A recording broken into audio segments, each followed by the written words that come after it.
But who indeed are you, a human being, to argue with God? I wonder which of these two readings you found more difficult. Was it the prophecy of the horrific war crimes the Assyrians were to commit?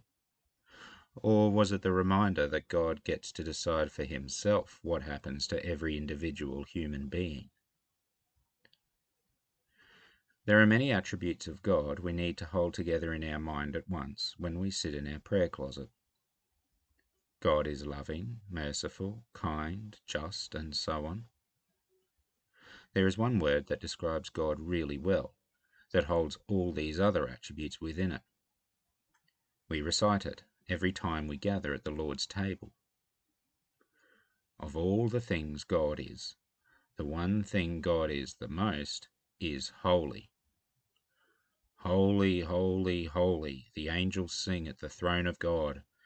If we didn't get it the first time, we better have by the third. Holy, a word tragically fallen out of fashion, means to be perfect in a way that is completely separate from how this material universe considers perfection. When Jesus told us that he gave his peace to us, not how the world gives, he meant a holy peace.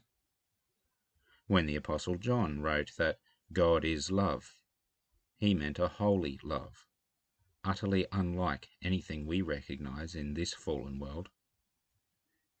We could go on and on. Paul has taught us about predestination, that God has already decided who receives mercy and who receives justice. This is our security. Paul has also taught us that God's decision had nothing to do with who we were. This is our humility. Now Paul is teaching something really hard, that God is justified in this. Today's lesson is about worship. Many people find this difficult. We are proud, and this is what makes it difficult to worship a God who operates on his own terms.